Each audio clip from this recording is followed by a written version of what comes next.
Guys, welcome to our channel engineer being. Guys, इस video में हम कवर करेंगे module first of computer networks. ये आपका सिलेबस है मॉड्यूल फर्स्ट का। इसके कुछ टॉपिक्स हम इसी वीडियो में कवर करेंगे, जैसे डेटा कम्युनिकेशन क्या होता है, कंप्यूटर नेटवर्क क्या होता है, और सबसे important topic of this video that is OSI model. This is very very important part of computer networks as well as for the exam point of view. इसमें 7 layers होती हैं और हर लेयर के बारे में आपको डिटेलिंग में पता होना चाहिए कि हर एक लेयर का क्या फंक्शन है। सो स्टार्ट करते हैं विद द डेटा कम्युनिकेशन। तो कम्युनिकेशन का क्या मतलब होता है? जैसे कि दो लोग हैं एंड ये दो लोग आपस में कम्युनिकेट कर रहे हैं, यानी कि दे can share their ideas, they can share their thoughts, they can share their information, कुछ भी शेयर कर सकते हैं इफ दे आर कम्युनिकेटिंग। सो उसी तरीके से अगर हम डेटा कम्युनिकेशन के बारे में बात करें, तो यहाँ पे दो डिवाइसेस के बीच में डेटा एक्सचेंज हो रहा होगा through some transmission medium. Transmission medium जो है वो आपका वायर्ड भी हो सकता है, वायरलेस भी हो सकता है। वायर्ड की अगर हम बात करें तो जैसे हो गया coaxial cable, twisted pair cable. और अगर हम वायरलेस की बात करें तो वायरलेस में ईएम वेव्स के थ्रू आपका डेटा ट्रांसफर होता है। It can B radio wave, it can B infrared, microwave हो सकता है आपका। तो ट्रांसमिशन मीडियम भी चाहिए आपको डेटा को ट्रांसफर करने के लिए। अगर हम बेसिक एलिमेंट्स की बात करें डेटा कम्युनिकेशन में, तो एक होना चाहिए सेंडर और एक होना चाहिए आपके पास रिसीवर। तो पहला एलिमेंट हुआ सेंडर एंड दूसरा एलिमेंट हुआ रिसीवर। अब कुछ सेंड करने के लिए कुछ डेटा होना चाहिए, कोई मैसेज होना चाहिए, तो थर्ड एलिमेंट है मैसेज। इस मैसेज को ट्रांसफर होने के लिए आपको कोई ट्रांसमिशन मीडियम चाहिए, जैसा कि डेफिनेशन में भी लिखा था। वो ट्रांसमिशन मीडियम आपका केबल भी हो सकता है, वायर्ड भी हो सकता है, वायरलेस भी हो सकता है। So fourth element is your medium. Fifth is protocol. Protocol means एक पर्टिकुलर एप्लीकेशन के लिए अलग अलग प्रोटोकॉल्स होते हैं। जैसे कि अगर आपको मेल सेंड करनी है फ्रॉम ए टू बी, तो मेल के लिए SMTP, simple mail transfer protocol use होता है। अगर आपको कोई फाइल ट्रांसफर करनी है तो वहां पर फाइल ट्रांसफर प्रोटोकॉल्स का यूज किया जाता है। तो अलग अलग सर्विसेज का अलग अलग प्रोटोकॉल। तो फिफ्थ एलिमेंट है आपका प्रोटोकॉल। इसकी थ्योरी आप यहाँ से पढ़ सकते हो। फिर आपका कैरेक्टरिस्टिक्स क्या होता है डेटा कम्युनिकेशन के? तो फर्स्ट कैरेक्टरिस्टिक है आपका डिलीवरी, यानी कि ए टू बी अगर डेटा ट्रांसफर हो रहा है तो उसकी करेक्ट डेस्टिनेशन पर डिलीवरी हो। Second is accuracy. तो जो आपने डेटा भेजा है वो डेटा आपका एक्यूरेट हो, उसमें कोई भी चेंजेस ना हो। थर्ड इज टाइमलीनेस, यानी कि डेटा ऑन टाइम आपका डिलीवर हो जाए without any delay. Fifth fourth is jitter. Jitter का मतलब होता है variation in the arrival time of audio और वीडियो पैकेट्स। इसका एग्जाम्पल हम वीडियो कॉल से ले सकते हैं। पैकेट्स इसलिए क्योंकि आपका जो डेटा है वो पूरा का पूरा एक साथ सेंड नहीं होता, in the form of packets send होता है। तो यहाँ पे वीडियो कॉल की अगर हम बात करें, तो सपोज आप किसी से ओवर वीडियो कॉल बात कर रहे हो और बीच बीच में क्या हो रहा है, नेटवर्क जा, या फिर बीच बीच में ऐसा हो रहा है कि जो आवाज है वो हमें क्लियरली नहीं आ पा रही है, या फिर जो वीडियो है वो बार बार स्टक कर रहा है, क्लियरली हमें विजिबल नहीं है। तो हम क्या कहते हैं, नेटवर्क सही से आ नहीं रहा। इसका मतलब क्या होता है कि जो डेटा पैकेट्स हैं जिनकी फॉर्म में आपका डेटा आ रहा है, वीडियो डेटा, वॉइस डेटा, वो आ नहीं पा रहा in a with a particular arrival time. जिस टाइम पे वो आना चाहिए उस टाइम पे वो अराइव आपके पास हो नहीं पा रहा। किस वजह से? जिटर की वजह से। तो यही चीज जिटर होती है, कि यानी कि आपका variation in the arrival time, इसी चीज को हम जिटर कहते हैं। देन आपका डेटा रिप्रेजेंटेशन। डेटा को आप किस किस तरीके से रिप्रेजेंट कर सकते हो? Text, number, images, audio, video, इन सभी तरीकों से आप डेटा को रिप्रेजेंट कर सकते हो। अब आता है नेटवर्क क्या होता है। नेटवर्क हम कह सकते हैं जैसे कि फ्रेंड्स का नेटवर्क होता है, तो आपस में सारे लोग कनेक्टेड होते हैं, अपने इंफॉर्मेशन शेयर कर सकते हैं, आइडियाज शेयर कर सकते हैं, ग्रुप में काम कर सकते हैं। इसी तरीके से नेटवर्क होता है डिवाइसेस का नेटवर्क। जैसे कि यहाँ पे डायग्राम में आपका कंप्यूटर नेटवर्क बना हुआ है। यहाँ पे अलग अलग सिस्टम्स हैं, 1 2 3 4 5 6, 6 सिस्टम्स आपस में कनेक्टेड हैं through the connecting device, switch और राउटर। इसके बारे में हम आगे पढ़ेंगे, स्विच एंड राउटर क्या होते हैं। और यहाँ पे एक जो आपका रिसोर्स शेयरेबल है to all the devices, that is printer. एक ही प्रिंटर है बट सब उसको यूज कर सकते हैं। तो ये आपका कंप्यूटर नेटवर्क, जिसमें सारे के सारे डिवाइसेस आपस में कनेक्टेड है। हम इन डिवाइसेस को नोड भी कह सकते हैं। अब नोड आपका प्रिंटर भी हो सकता है, कंप्यूटर भी हो सकता है, कोई और डिवाइस भी हो सकता है। So that is the computer network. इसकी डेफिनेशन यहाँ से पढ़ सकते हैं। Computer network is an interconnection of various computer systems located at different places. Two or more computers are linked together with a medium and data communication devices for the purpose of communicating data and sharing the resources. तो यहाँ पे data resource share किया जा सकता है। Next is uses of computer network. Obviously computer network के बिना तो कुछ भी नहीं है। अगर हम अपनी ही बात करें एज अ मोबाइल यूजर, तो हमें इंटरनेट चाहिए all the time in the phone, otherwise हम कुछ भी काम नहीं कर पाएंगे। तो देखते हैं कि क्या इंपॉर्टेंस है कंप्यूटर नेटवर्क की। तो पहला आता है बिजनेस एप्लीकेशन में। बिजनेस की अगर बात करें तो किसी भी बिजनेस को अच्छा रन करने के लिए कस्टमर्स की जरूरत पड़ती है। अगर कस्टमर्स ज्यादा होंगे तो बिजनेस अच्छा रन करेगा। तो बिजनेस एप्लीकेशंस क्या करती हैं, कस्टमर्स का नेटवर्क बनाती हैं यूजिंग सोशल मीडिया। तो सोशल मीडिया भी किस तरीके से कनेक्ट करेगा बिजनेस को, कस्टमर्स को बिजनेस से कैसे कनेक्ट कर पाएंगे, थ्रू कंप्यूटर नेटवर्क। तो यहाँ पर बिजनेस एप्लीकेशन में computer network plays an important role. Second is corporate network. Corporate network यानी कि एम्प्लॉयज का नेटवर्क, एम्प्लॉयज का भी जो नेटवर्क है वो भी एक इंपॉर्टेंट रोल प्ले करता है। जैसे कि अगर हम बात करें एक्सेल शीट की, तो एक्सेल शीट पे एट द सेम टाइम बहुत सारे लोग काम कर सकते हैं, बहुत सारे एम्प्लॉयज काम कर सकते हैं। तो वहां पे भी computer network plays an important role, यानी कि एम्प्लॉयज आपस में कम्युनिकेट कर सकते हैं, कोलैबोरेट कर सकते हैं, they can share the resource as well. Third is cloud network. Cloud network का अगर एग्जाम्पल लें, जैसे कि आपका हो गया गूगल डॉक, तो गूगल डॉक में भी सेम फंक्शनैलिटी होती है कि आप लिंक शेयर कर दो and eight the same time बहुत सारे लोग काम कर सकते हैं। Fourth is entertainment network.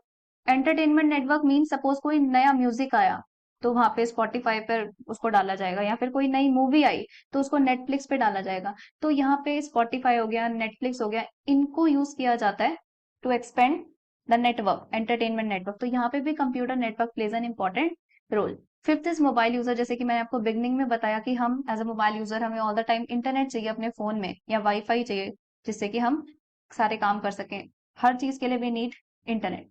Sixth is social issues. अगर आपका कोई सोशल इशू अगर आप रेज करना चाहते हो तो वहां पे भी आप कंप्यूटर नेटवर्क का यूज कर सकते हो, सोशल मीडिया प्लेटफॉर्म का यूज कर सकते हो। जिन जिन लोगों का इंटरेस्ट होगा आपके सेम इशू में, वो लोग कनेक्ट हो सकते हैं आपस में। तो सोशल इश्यूज में भी computer network plays an important role. Next is goals and applications of the network. अब गोल्स क्या होंगे, जैसा कि हमने डायग्राम में ही देखा कि 7 तो आपके पीसीज कनेक्ट थे और उनके साथ सिर्फ एक ही प्रिंटर कनेक्टेड था कंप्यूटर नेटवर्क में। अभी हमने देखा था ऊपर डायग्राम में। इसका मतलब क्या है कि इतने सारे कंप्यूटर्स सिर्फ एक ही रिसोर्स को यूज कर रहे हैं, कि प्रिंटर को यूज कर रहे हैं। तो पहला एप्लीकेशन ही आपका क्या है, रिसोर्स शेयरिंग। दूसरा है कम्युनिकेशन, आप कम्युनिकेट कर सकते हो, मैसेज, ईमेल, वीडियो कॉन्फ्रेंसिंग, ये सब कर सकते हो। Third is data sharing. You can share the data, information, cloud-based collaboration tool like Google Docs and Excel sheets you can use. Fourth is backup and recovery. यानी कि अगर आपका data किसी एक सिस्टम से लॉस्ट हो गया but you are in a network, तो बाकी सिस्टम्स पे बैकअप रहेगा आपके डेटा का। And fifth is IoT। Internet of things में तो network plays an important role, क्योंकि जितने भी आपके सेंसर्स हैं, कैमराज हैं, या दूसरी स्मार्ट डिवाइसेज हैं, उन सबको कनेक्ट होने के लिए इंटरनेट चाहिए, एक दूसरे से कम्युनिकेट करने के लिए इंटरनेट चाहिए। तो वहां पे computer network plays an important role. So that is what the application part of computer networks. Next comes your network model. So your network model has two type of model, that is OSI model and TCP/IP model. OSI model is your reference model. That means इस model में सारे principal given है कि एक device दूसरे device से जब connect होती है या कोई भी डेटा का ट्रांसमिशन होता है तो वो किस किस तरीके से होता है, यानी कि ट्रांसमिट होने के लिए क्या क्या लेयर्स की जरूरत पड़ती है या पड़ेंगी ही, वो चीज बताता है ओएसआई मॉडल। एक रेफरेंस मॉडल है, इसको यूज नहीं किया जाता, बट TCP/IP मॉडल इसको एक्चुअल में यूज किया जाता है। एट प्रेजेंट इसी मॉडल को यूज किया जा रहा है। और ये ओएसआई मॉडल, जैसे कि मैंने आपको बताया, रेफरेंस मॉडल है, तो इसमें सारे प्रिंसिपल्स हैं कि नेटवर्क पर कम्युनिकेट करने के लिए ये सारी लेयर्स का होना जरूरी है। तो TCP/IP मॉडल ने इस रेफरेंस मॉडल को ध्यान में रखते हुए अपना एक अलग मॉडल बना दिया, TCP/IP मॉडल, जिसमें कि सारे प्रोटोकॉल्स गिवन है। ओएसआई मॉडल में कोई भी प्रोटोकॉल्स नहीं गिवन है, बट TCP/IP में प्रोटोकॉल्स गिवन है। तो देखते हैं क्या है हमारा OSI model, that is open system interconnection. तो यहाँ पे होती है 7 लेयर्स।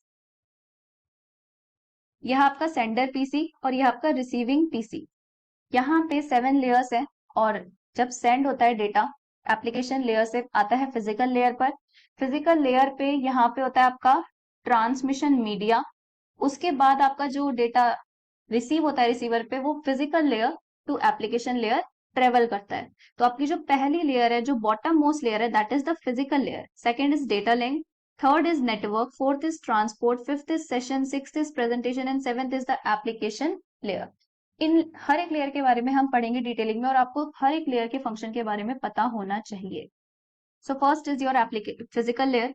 फिजिकल लेयर जो है वो बिट्स पे काम करती है। यहाँ पे जो डेटा का ट्रांसमिशन है, रिसीविंग है, वो सब बिट्स की फॉर्म में होता है। बॉटम मोस्ट लेयर है, ये आपको एक फिजिकल इंटरफेस प्रोवाइड करती है। किस किस के बीच में?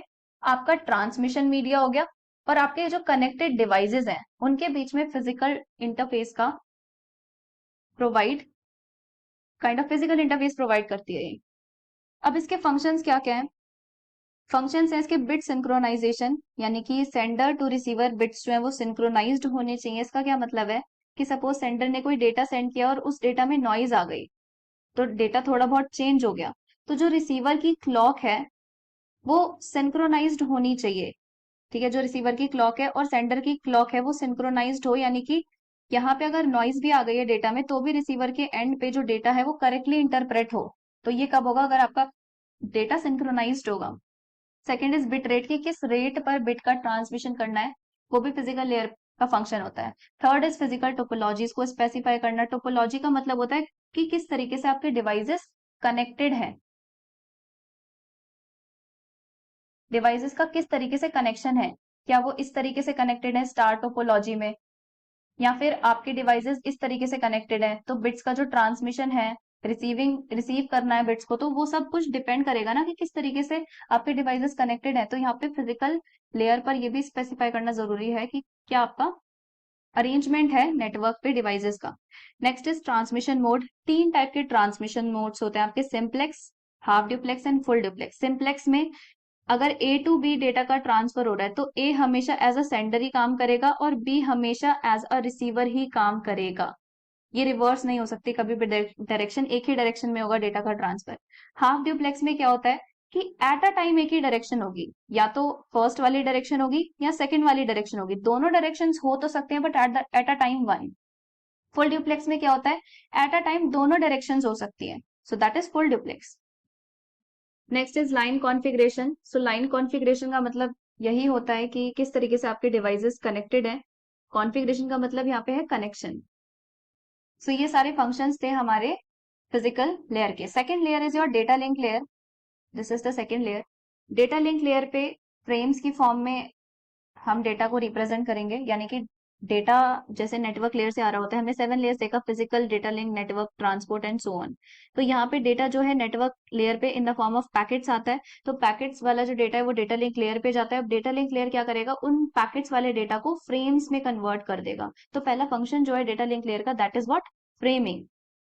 तो फ्रेमिंग का फंक्शन होता है, यानी कि जो भी डेटा पैकेट्स की फॉर्म में आया उसको फ्रेम्स में कन्वर्ट करने का काम करता है data link layer. Second is physical addressing, यानी कि जो आपका फ्रेम होता है, ये आपका फ्रेम है, इस फ्रेम में एक पार्ट होता है आपका हेडर, एक पार्ट होता है आपका पेलोड और एक पार्ट होता है ट्रेलर। तो ये जो आपका हेडर पार्ट होता है इसमें आपका फिजिकल एड्रेस दिया जाता है सेंडर का या फिर रिसीवर का। हर एक हेडर के फ्रेम, जो भी हर एक फ्रेम होता है उसके हेडर में फिजिकल एड्रेस दिया जाता है। फिजिकल एड्रेस को हम मैक एड्रेस भी कहते हैं। अब इसका मतलब क्या होता है?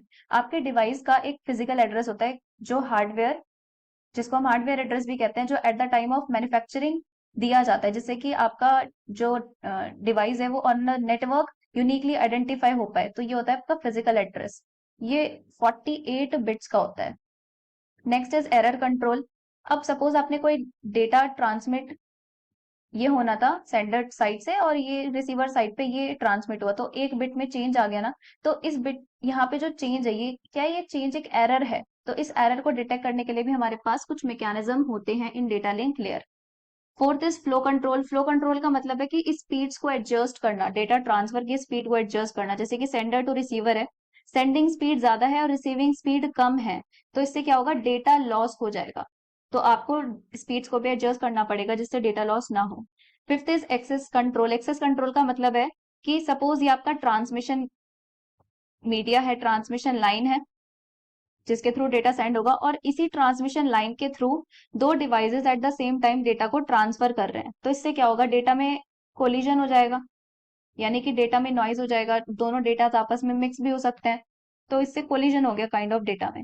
तो इसके लिए भी हमारे पास कुछ प्रोटोकॉल्स होते हैं कि एट द सेम टाइम अगर ट्रांसमिशन लाइन आप यूज करना चाहते हो तो वो आप किस तरीके से यूज कर सकते हो, तो वो हम एक्सेस कंट्रोल में पढ़ेंगे। ये जो आपका डेटा लिंक लेयर है, ये सारे फंक्शंस के बारे में, इनके डिटेलिंग, जैसे फ्रेमिंग के हमारे पास 3 मेथड्स होते हैं, एरर कंट्रोल के मेथड्स होते हैं सब, फ्लो कंट्रोल के कुछ मेथड्स होते हैं, एक्सेस कंट्रोल भी एक बड़ा टॉपिक है। तो यूनिट 2 आपकी पूरी डेटा लिंक लेयर ही है जो हम पढ़ेंगे।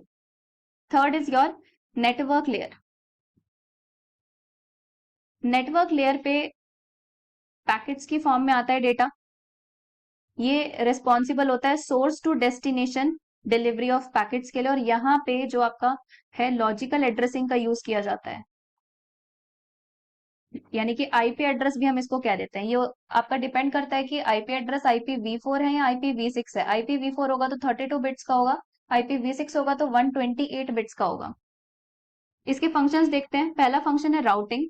राउटिंग का मतलब ये होता है कि आपको सोर्स टू डेस्टिनेशन डेटा को पहुंचाना है, तो आपको बेस्ट रूट सेलेक्ट करना है कि पैकेट के जाने के लिए कौन सा बेस्ट रूट है फ्रॉम सोर्स टू डेस्टिनेशन। तो वो सेलेक्ट करने का काम होता है राउटर का, तो उसी चीज को हम राउटिंग कहते हैं। सेकंड इज लॉजिकल एड्रेसिंग, वही आईपी एड्रेसेस का यूज किया जाता है यहाँ पे। Segment in the network layer is referred as packets. अब यहाँ पे इस लाइन का क्या मतलब है? इसका मतलब ये है कि जो आपकी नेटवर्क लेयर होती है उसके ऊपर होता है आपका ट्रांसपोर्ट लेयर। यहाँ पे जो डेटा आता है वो सेगमेंट्स की फॉर्म में आता है, और यहाँ पे जो डेटा है नेटवर्क लेयर पे वो पैकेट्स की फॉर्म में आता है।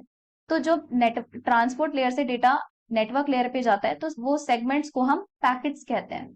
तो हर एक लेयर पे डेटा को हम अलग नाम से बुला रहे हैं। जैसे फिजिकल लेयर पे हमने कहा बिट्स, डेटा लिंक लेयर पे हमने कहा फ्रेम्स, नेटवर्क लेयर पे हमने कहा पैकेट्स, और अब हम ट्रांसपोर्ट लेयर पे कहेंगे सेगमेंट्स। डेटा को हम सेगमेंट्स की फॉर्म में स्टोर करते हैं। ये रेस्पॉन्सिबल होता है एंड टू एंड डिलीवरी, या हम इसको प्रोसेस टू प्रोसेस डिलीवरी भी कहते हैं। डेटा लिंक लेयर पे नोड टू नोड डिलीवरी भी बोला जाता है या होप टू होप डिलीवरी भी बोला जाता है, और नेटवर्क लेयर पे अभी हमने देखा सोर्स टू डेस्टिनेशन डिलीवरी।